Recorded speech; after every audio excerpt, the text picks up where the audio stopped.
President Trump just started a global trade war that will make everyone poorer? This zero-sum game thing is really quite amusing. We want to have great trade relations with every country. But if you have punitive tariffs or tariff-like measures against our goods, you will pay a penalty. It's not about trade wars. It's about equitable relations for everyone's exports. I don't understand how this is difficult to understand. Is this complicated for you? What's up, everybody?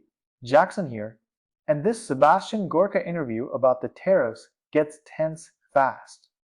A BBC interviewer presses him on why the UK is getting hit with a 10% tariff despite a relatively balanced trade relationship, and Gorka's answers swing between insisting the UK should be grateful for a special rate, dismissing economists from Yale by attaching an unrelated lawsuit to the institution, and threatening to end the interview multiple times over being interrupted.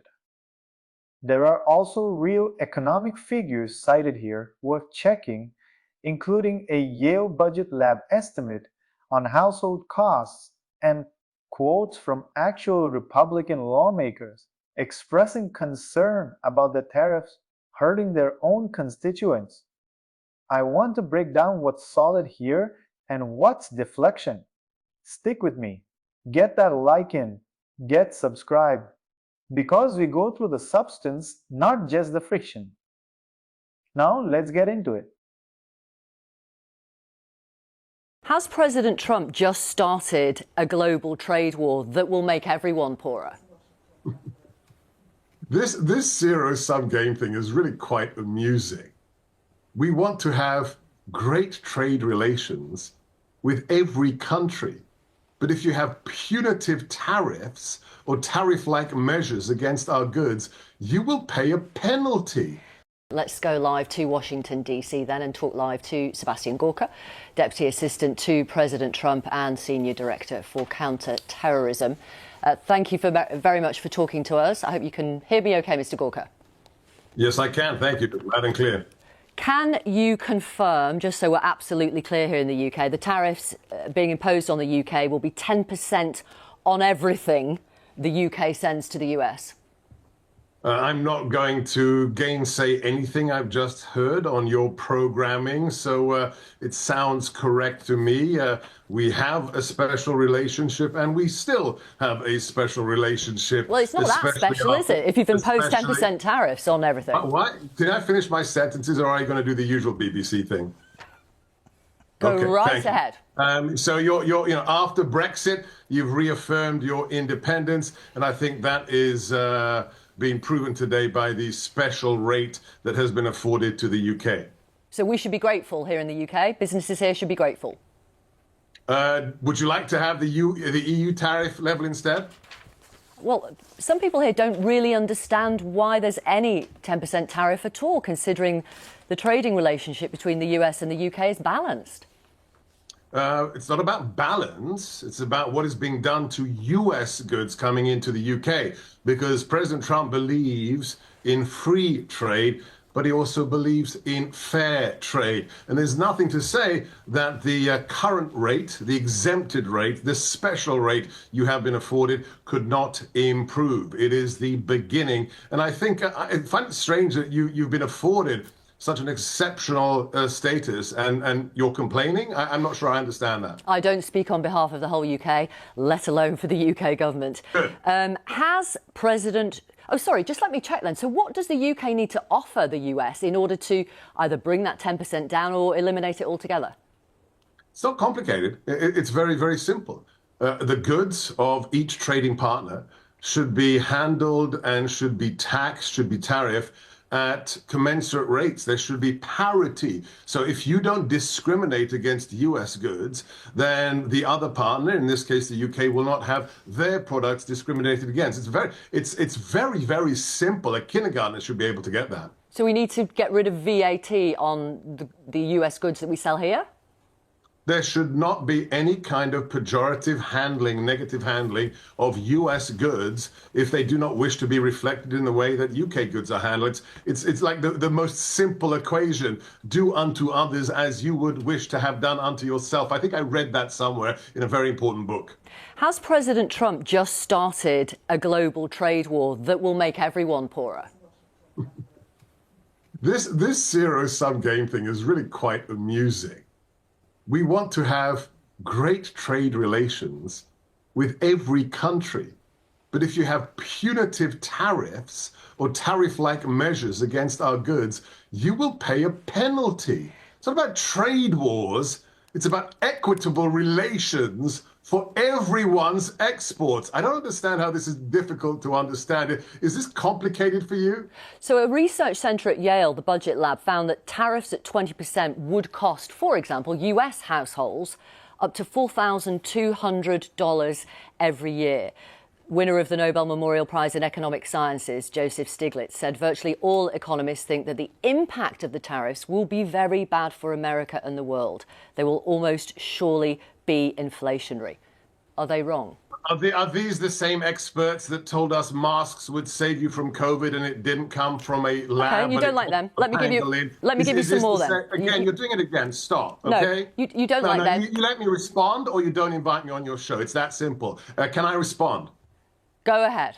Is this the same Yale that was sued because it is racist, because it didn't allow Asians who had the highest scores possible to actually become students there? Are we talking about that Yale, perchance? I don't think I give a fig for the so-called experts at racist institutions like Yale. Let me give you some other people then. You may want to disparage. You're not going to convince me. You can quote whoever you wish. But 77 million Americans have spoken, and that's why the president has declared Liberation Day today. Republican Congressman for Montana, Ryan Zinke, says 86% of Montana's imports come from Canada, and that innocents and families that are just trying to get by will get hurt because of these tariffs. Republican Senator Tom Tillis of North Carolina says anyone who says there may be a little bit of pain before we get things right needs to talk to my farmers who are one crop away from bankruptcy. Look, none of these people believe.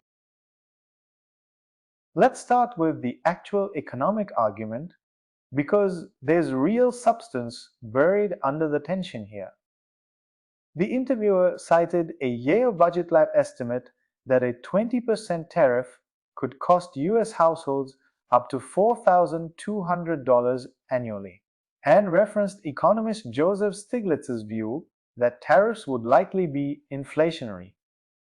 Gorka's response wasn't to engage with the economic reasoning, it was to attach an unrelated lawsuit about Yale's admissions practices to dismiss the institution's economic research entirely.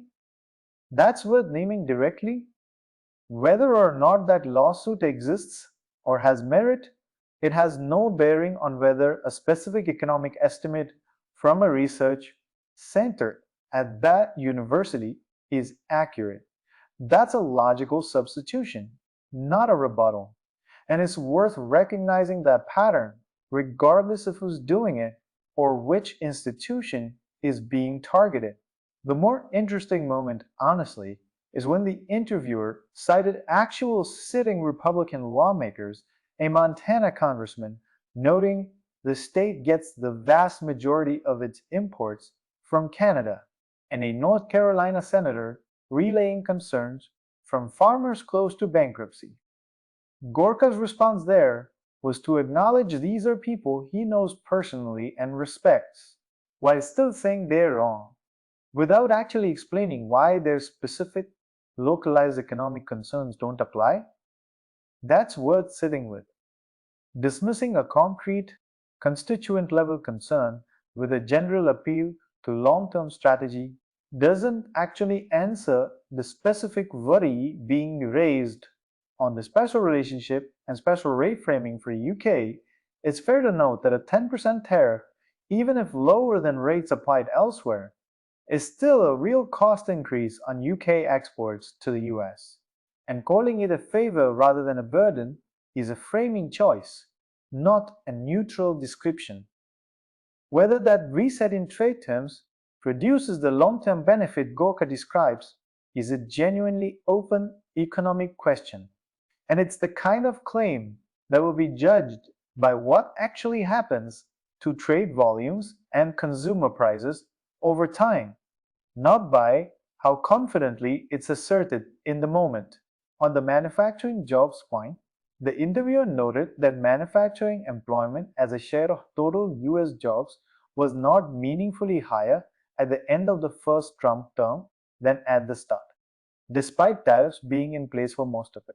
That's a specific, checkable labor statistic, and if accurate, it's a legitimate data point to weigh against claims that tariffs reliably bring manufacturing jobs back, regardless of what happens with this round. Where I think the interview really unraveled for Gorka is the pattern of threatening to end the interview over being interrupted 3 separate times, rather than engaging with the substance of the pushback. Ending or threatening to end an interview instead of answering a direct question is worth naming as a pattern, regardless of which administration or political side is doing it, because it's ultimately a way of avoiding scrutiny rather than meeting. So here's what I'd ask you. Does citing lawmakers from your own party raising specific local economic harms carry more weight than citing outside economists? Or is it just as easy to wave away with a general appeal to the bigger picture? Let me know in the comments. And if you want more of these breakdowns that actually check the numbers and the logic, get subscribed, because that's what this channel is here for.